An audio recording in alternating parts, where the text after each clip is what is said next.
All right, welcome back to Boring Reviews. Nick here. Jodi there. And we are excited to react to some more Dara O'Briain. And checking out what? The Brits have tried to kill Dara. Hate it when that happens. I know. Now, he has quite interesting stories, right? Son, you are what you eat. Teenager, I hate your guts. I'm going to make fun of you on live thing. The driving thing. So I completely believe that they're trying to kill him. The only thing that's creeping me out Even is though I don't. On the little, like Nick has the clip ready to go, is you can see that silhouette of that person there, and I'm sure it's just his shadow. It's just his shadow. But the way it's like foggy in the background, and the way it looks like it's coming up from the ground. I think it looks cool. See that? I think it looks creepy.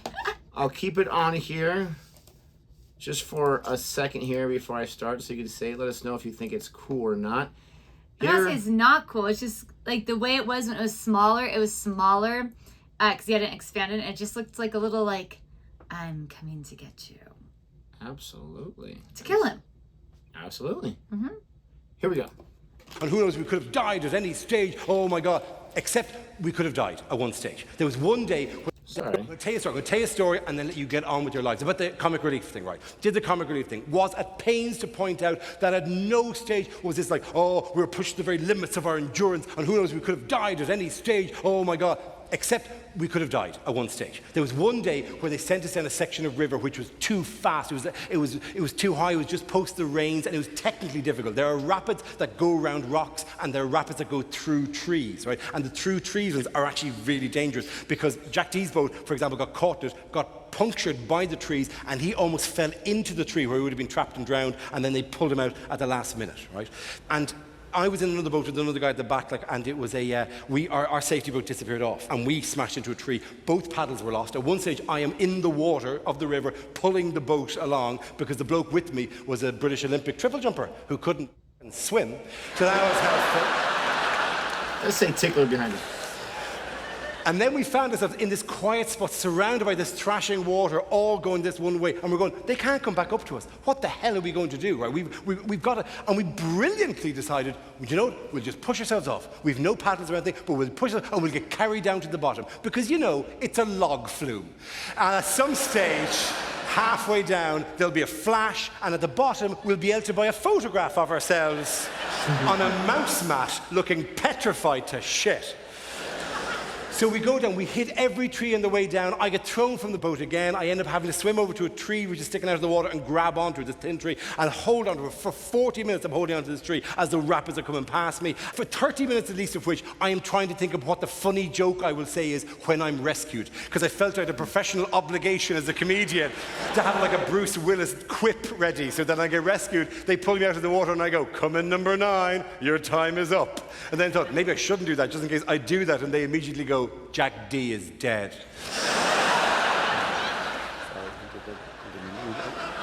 I don't know. After 40 minutes of being standing in the river, a camera boat did eventually come past, and I had to jump to it, and I got saved. And then we're all gathered on a riverbank further down in a quiet point, just getting our breath back after this ridiculous, unnecessary adventure, right?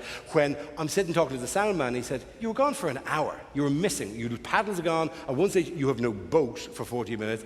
Did you not panic? And I'm going, do you know what? Weirdly, I didn't panic, right? Clearly, this is a big deal. But my brain kind of went, the problem's this big, so let's just think about this. Let's just think about these 30 seconds. As long as you're alive for this bit, then it kind of doesn't matter how big the problem is, right? Let's just worry about this, and as long as you stay alive in this bit, then the rest of it doesn't matter. And your man looked at me and said, oh, that's very interesting, Dara. The way your mind works in a high-stress situation like that. The way you managed to keep a lid on panic or any of those kind of emotions during what was clearly a very dangerous time. Because there was a camera on your helmet, and I'm the sound man. Would you like to hear a recording of yourself for the last time? Yes. And it is just an hour of me going,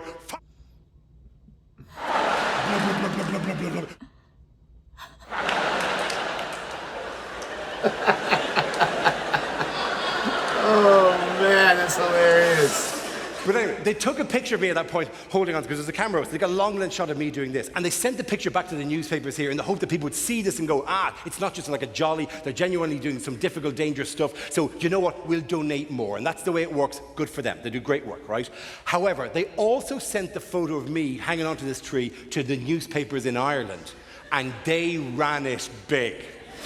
The front cover of the Irish Independent was a big picture of me clinging to this tree under the headline, "The Brits have tried to kill Dara." Get the show on the screen, please. When will this nightmare end? My uncle in Limerick, at the other side of Ireland, my 85-year-old uncle walks into a newsagent, sees this massive stack of papers with his nephew drowning in a river in Africa, and freaks out, races home, rings his sister, my mother, my 83-year-old mother, and goes, "Oh my God, Etna, what's happened?" Now, my mother's general attitude to peril and things I do on the television is essentially, Which is to say, on some gut level, my mother never thought I went to Africa. Still probably doesn't. Thought I was in a studio in Shepherd's Bush and then computers, right? So she, liberated by this, right, when he rings going, "Oh my God, Etna, what's happened?" My mother, on an instinct we had never noticed before, decides to fuck with his head. My 83-year-old mother decided to prank her 85-year-old brother, for mega lols. So he goes, "Oh my God, Etna, what's happened?" Her response genuinely was, "Jesus, Frank, it's worse than you've heard."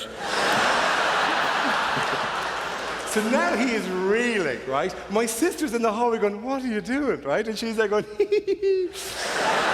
And she hits him with the killer line. Now, I don't think in parts of the UK they get how great this line is. If you're Irish, you get this. In Ireland, this is a line that has resonance and darkness attached. It's just, he goes, "Oh," and he's reeling. And my mother hits him with, "We're flying out tomorrow." It literally isn't a darker thing you could say in Ireland. Centuries of immigration, bodies being returned, the tragic high cost of... And he is now...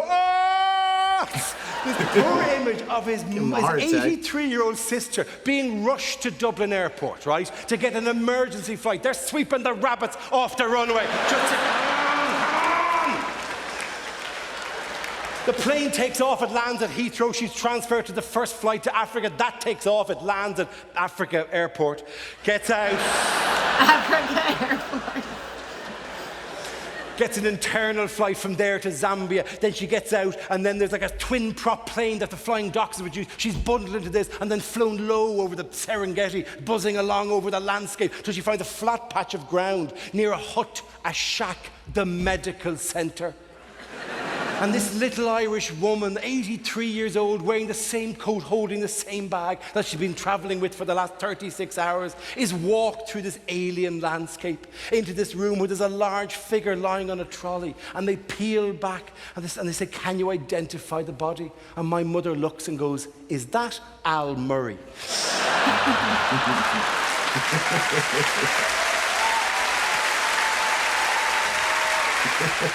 Hi, this is Dara. There's one. Oh, goodness. There's one joke that we do get. Yeah, right? That's reference. funny. Oh my gosh, I love that at 83 she's pulling pranks on her husband, whether it's true or her brother, not husband, brother. Whether it's true or not, I love that concept. Sounds like it might be true. I hope that we can do that with our siblings. More your brother than my sisters. No, that would throw him off. I mean, with family, you can see it, right? With a random person joke around about someone else's loved one's possible death. No. It's pretty messed up. It's interesting how this video started off. I get it's a DVD, but they chunk them into videos for YouTube. It's interesting how we're already into the story a little bit, right? Yeah, so it's a little confusing of what's going on at first. Yeah, that he's doing this reality thing, I'm guessing it was, or even like a some type of thing to earn money for it could even charity. be like some documentary of how life is or whatever. Yeah. I don't know. But that was absolutely hilarious. Yeah. The sound guy, he's like, that's amazing. Do you want to hear the audio that I heard? Most people be freaking out. I said we, and I was a teenager. I didn't know you at that time. Okay. I did whitewater rafting once. Oh, I did too as a teenager. So fun. Yeah, a lot of fun. Didn't have really any issues. I'll never forget that our guide, in my mind, resembled Ross Geller a lot. It wasn't him, obviously. But had a great time. But if I had done that and something like horribly went wrong, I remember at one point you stop where it's like calm, and you I think we had lunch. You go swimming a little bit, and then get back in the boat and go.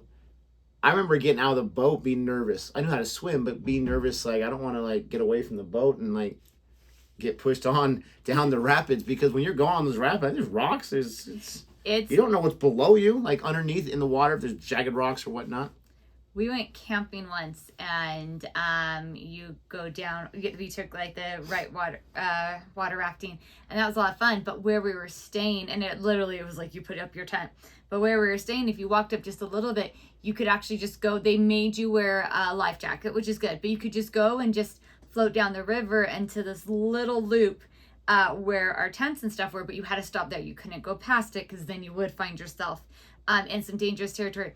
But we just did that all day long. Just went and went and went and went. But you had to literally swim so hard and pull yourself out of that flow of the river and into this little loop of just calm water. And sometimes you needed people to kind of pull you over, otherwise you just kept going down, and that was not good. Yeah. But it was so much fun. Yeah, tons of fun, especially if you're with a guy that knows how to handle things. Yeah. Hope you enjoyed our reaction to this one. Thank you so much for watching. We have several other Dara reactions on our channel. Go ahead and check those out if you would like. Don't forget to like and subscribe. And until next time. Goodbye.